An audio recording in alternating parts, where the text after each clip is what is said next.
Good morning बच्चों, study with from sir के channel में आप लोगों का स्वागत है। बच्चों आज हम लोग क्लास 12 का फिजिक्स पढ़ेंगे। क्लास 12 की फिजिक्स में सबसे पहले पढ़ने से पहले हम लोग सिलेबस जानेंगे। सिलेबस मेरा क्या है? तो प्रकाश जिसको इंग्लिश में कहते हैं लाइट, ऑप्टिक्स बोल सकते हैं। इसमें हम प्रकाश को दो पार्ट में डिवाइड करते हैं। पहला होता है प्रकाश, किरण प्रकाशिकी,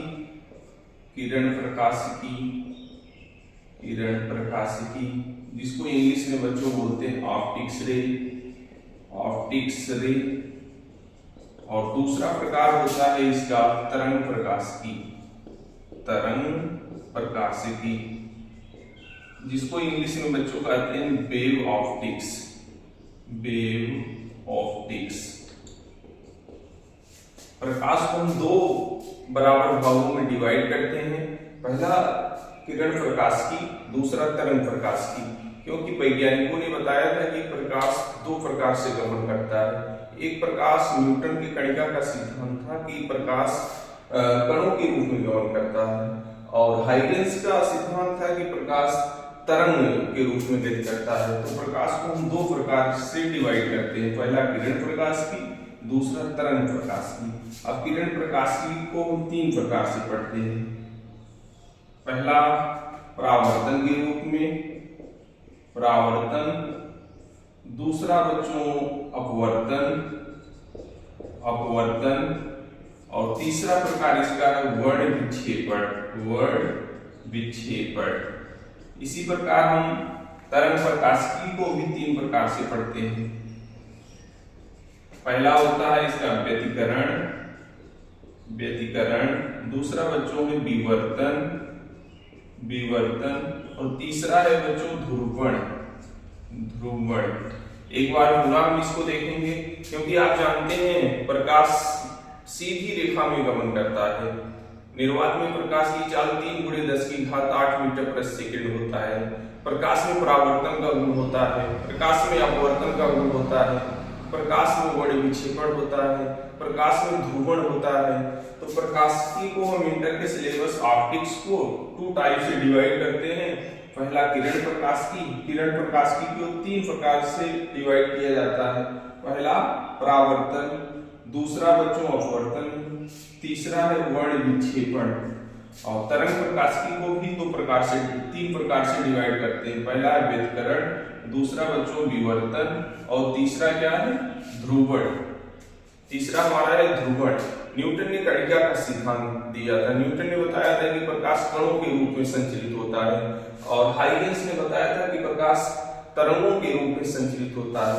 आज इस टॉपिक में हम पढ़ेंगे परावर्तन, प्रकाश का परावर्तन,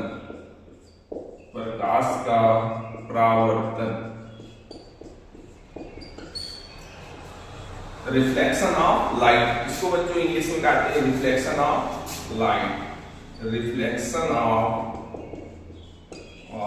लाइट। प्रकाश का परावर्तन, जब कोई प्रकाश की किरण किसी चिकने या पॉलिशदार सतह से टकराती है, तो टकराने के बाद वापस उसी माध्यम में लौट जाती है। यह घटना प्रकाश का परावर्तन कहलाता है। प्रकाश के परावर्तन के दो नियम हैं, आपतित किरण, परावर्तित किरण तथा आपतन बिंदु पर बना अभिलंब, तीनों एक ही तल में होते हैं, तथा आपतन कोण सदैव परावर्तन कोण के बराबर होता है। इसको देखेंगे चित्र के माध्यम से। जैसे पॉलिशदार बच्चों सतह है, यह सतह कैसी है? पॉलिशदार या चिकनी सतह है। इसका एक पृष्ठ क्या है? परावर्तक पृष्ठ पॉलिश किया हुआ है। जैसे कोई प्रकाश की किरण इस पॉलिशदार सतह से टकराती है, तो टकराने के बाद वापस उसी माध्यम में लौट जाती है। यह घटना क्या कहलाता है? प्रकाश का परावर्तन।